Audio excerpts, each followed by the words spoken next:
Je pense que la République passe de moments très caractérisés par l'instabilité. Je vous ai dit ici que l'ANADEC s'inscrit dans les valeurs. Si le Parlement s'inscrira dans les respects de la Constitution, mais aussi des institutions, l'ANADEC soutiendra. Si le Sénat, ainsi de suite, s'inscrira dans le respect des normes qui fondent la République, l'ANADEC sera là. Mais je vous dirai aujourd'hui que rien ne peut se faire sans l'ANADEC. Nous ne sommes pas moins congolais que les autres. C'est notre pays et nous devons prendre part à la gestion de notre pays tout en restant fidèles à Joseph Kabila. Travailler dans le gouvernement pour l'intérêt de la République, je dis oui.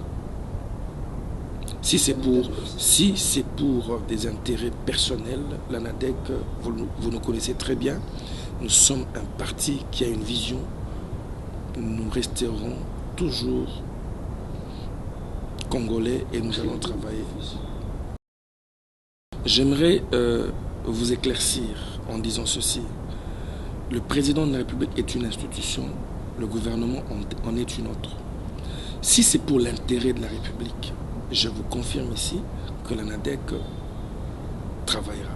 Mais si c'est pour les intérêts des individus, si c'est pour poignarder certains dans le dos, si c'est pour une quelconque adhésion dans un projet chimérique, l'ANADEC ne prendra pas part.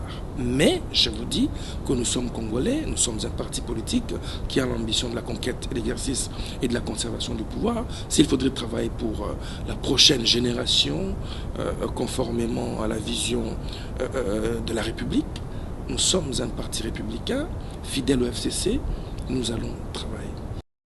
En fait, c'est vrai, nous sommes toujours dans un combat depuis, je me rappelle bien, depuis 1960, lorsque Patrice Emery Lumumba se battait pour la démocratie. Il était jeune, il avait à peine 35 ans, 36 ans, c'est-à-dire qu'il y avait un conglomérat des Blancs qui avait pris en otage le pays.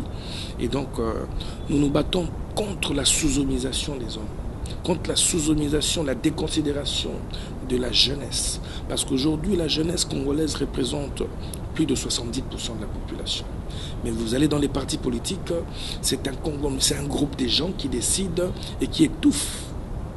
Lorsque nous nous sommes levés pour mettre de côté les caciques, et on considère la vague comme étant un peu la vague de la perestroïka, non.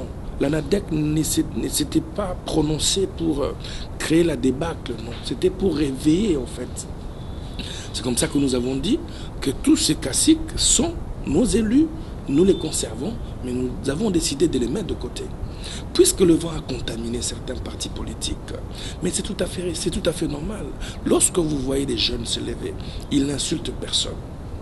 Mais ils disent que pour la bonne marche de notre parti, puisque l'ANADEC avait demandé au FCC de mettre tel de côté, nous voudrons aussi qu'au sein de nos partis politiques, que ces personnalités puissent être mises de côté. Mettre de côté, c'est-à-dire quoi? Vous constituez la réserve de la République, la réserve inactive. Les jeunes qui ont appris à vos côtés doivent désormais passer au premier plan et devenir actifs. Et donc, ce mouvement, nous saluons ce mouvement et nous demandons à d'autres jeunes, pas seulement au PPRD, même à l'UDPS, même dans tous les autres partis, de prendre le courage de dire tout haut ce que les uns et les autres disent tout bas. Il y a péril en la demeure, surtout dans la classe politique congolaise. Je ne vois pas un parti aujourd'hui qui doit résister à cette vague telle que annoncée par l'ANADEC.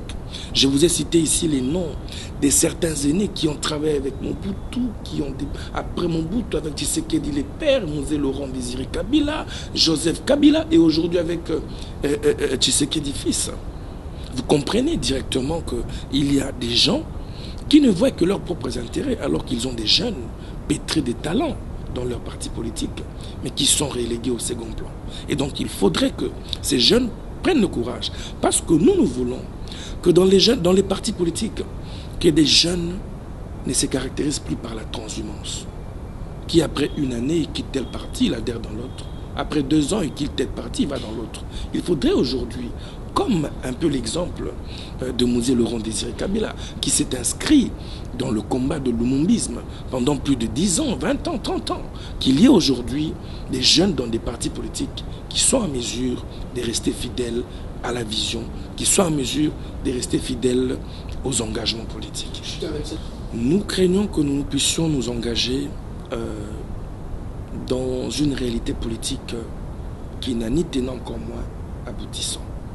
Nous sommes petit à petit en train de torpiller notre constitution. Avec les élections au niveau des assemblées, nous constatons malheureusement qu'il y a petit à petit un dérapage qui s'installe.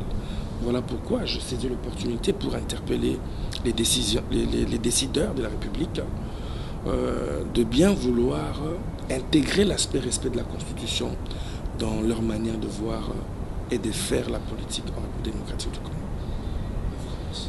C'est à moi de vous remercier.